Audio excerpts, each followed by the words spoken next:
Assalamu alaikum wa rahmatullahi wa barakatuh. Welcome to another episode of Ramadan Daily Dose.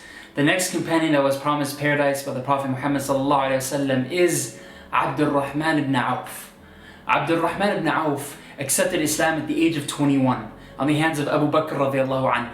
Abu Bakr, mashallah, was able to bring in the majority of these 10 companions that were promised paradise that we're talking about in this series. He was able to bring in the majority of them. One of them is Abdur-Rahman bin Awf. Abdur-Rahman bin Awf was, somewhat connected to the Prophet ﷺ from, an early age, because it was his mother who helped in the delivery of Muhammad ﷺ. So when the Prophet was born, it was his mother that was helping in the delivery process. So he grew up knowing who the Prophet ﷺ was, being close to him. And when he heard about the Prophet ﷺ, being a prophet now, through Abu Bakr, he accepted Islam, and he knew that this person was truthful, was honest, and was someone worthy of being followed. So Abdur-Rahman bin Awf was known for one great characteristic, and that characteristic was his generosity. He was extremely generous because he was extremely rich. He wasn't the type of rich that inherited all his wealth. In fact, his family was very poor. He didn't come from a wealthy family. But he was the type of rich that, subhanAllah, he knew his way around the market. He was, he had a knack for business, subhanAllah. Anytime he was involved in business, he would automatically accumulate so much wealth. And he would be very generous with that. He would constantly give back to the community, to the Sahaba, to the Muslims. Whenever the Prophet ﷺ asked for wealth, he gave it back. After him, when Abu Bakr asked for any donations, he gave. When Umar asked, he gave. He was supporting all of Medina at one point, one way or another, subhanAllah. When they had to leave, and they had to migrate Mecca to go to Al-Madinah, they had to leave everything behind. And Abdur-Rahman left everything behind. He came to Al-Madinah, and he had nothing. Imagine, from being a millionaire to being broke. Abdur-Rahman had nothing. Pure test of faith. He left for the sake of Allah Azza wa Jal. When he gets there, the Prophet ﷺ would oftentimes create a type of bond, a brotherhood, a buddy system between a person from the Muhajirin who migrated from Mecca and a person from the Ansar, those who gave victory, those who were the inhabitants of Al-Madinah. So Abdur-Rahman ibn Awf was paired with Sa'd ibn Rabi'.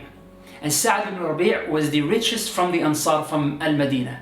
And he came to Abdur-Rahman and he said, listen, I'm the richest here, I'll give you half of my wealth, half of my money, half of my property. Abdur-Rahman ibn Awf thanks him and he says, I thank you for that, but dullani ala suq. It's the famous saying he says, show me where the market is. Just show me where it is, guide me to it. And he goes there. And it's not an easy market. I mean, he's a foreigner, he's an outsider. The people who run the markets don't want to see someone from outside succeeding in their own markets. But he was able to succeed and become wealthy, extremely wealthy once again. Not in a matter of years, not in a matter of months, but in a matter of days. In fact, a few days later after the migration, the Prophet, peace be upon him, saw him walking down the street, well dressed, well groomed, and he says, "Oh Abdur-Rahman, what's the occasion?" And he says, "Ya Rasulullah, I got married." And he said, "Married? You came with nothing. What did you give for your dowry? What did you give for your dowry, for your mahr?" Abdur-Rahman bin Awf says, "I gave an entire brick of gold," subhanAllah.